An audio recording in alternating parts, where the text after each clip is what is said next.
Bonjour les enfants, bonjour à tous, j'espère que vous allez bien. Aujourd'hui nous sommes le jeudi de Parashat Korach, mais aussi aujourd'hui nous sommes Gimel Tammuz, le 3 du mois de Tammuz. Aujourd'hui plusieurs événements se sont faits. Par exemple, il y a eu le jour où le Rabbi Yosef Yitzhak, après 18 jours où il était enfermé dans une prison russe extrêmement dangereuse, a pu être relâché et même rester 6 heures chez lui avant de devoir prendre le train pour aller en exil. Et de l'autre côté, c'est une journée très triste pour tout le peuple d'Israël, parce que c'est le jour où nous avons perdu la possibilité de voir et de parler au Rabbi de Lubavitch. Physiquement, nous n'avons plus cette possibilité aujourd'hui. Alors cette journée, on la doit en hommage au Rabbi de Lubavitch, qui nous a tant donné, qui continue de nous donner encore aujourd'hui. Et c'est pour cela qu'il y a beaucoup de choses à faire, comme par exemple allumer une bougie, si vous n'avez pas encore eu la possibilité de le faire hier. Et bien sûr, faire des Teilim, faire une bonne prière aujourd'hui, mettre une pièce dans la Tzedaka. Et si vous avez aussi la possibilité, c'est d'écrire une lettre au Rabbi que vous allez donner à vos parents qui vont, eux, l'envoyer au Ohel, au tombeau du Rabbi.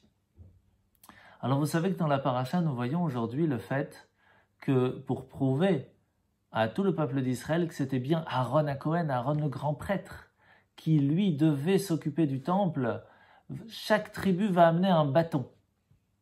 Et le lendemain matin, nous allons voir que le bâton de Aaron va fleurir. Et il y aura même des amandes qui vont pousser dessus.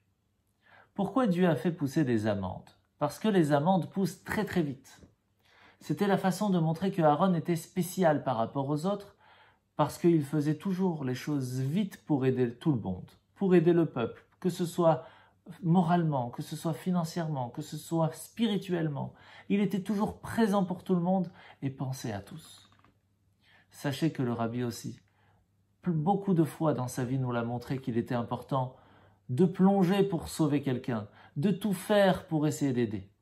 Et je vais vous raconter juste une ou deux histoires que le Rabbi nous a montré l'exemple de ce qu'il nous a expliqué.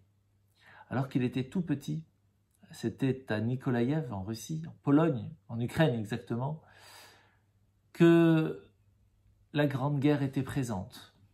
Et tout le monde se cachait, et tout le monde avait très peur. Les enfants pleuraient.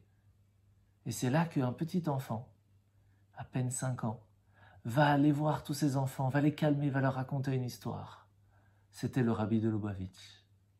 Un peu plus tard, lorsque il avait à peine 9 ans, il est parti en vacances avec sa famille dans la ville de Balaklava. C'était au bord de la mer Noire.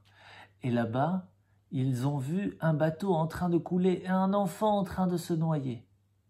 Le Rabbi, alors qu'il n'avait que 9 ans, est parti nager pour sauver cet enfant.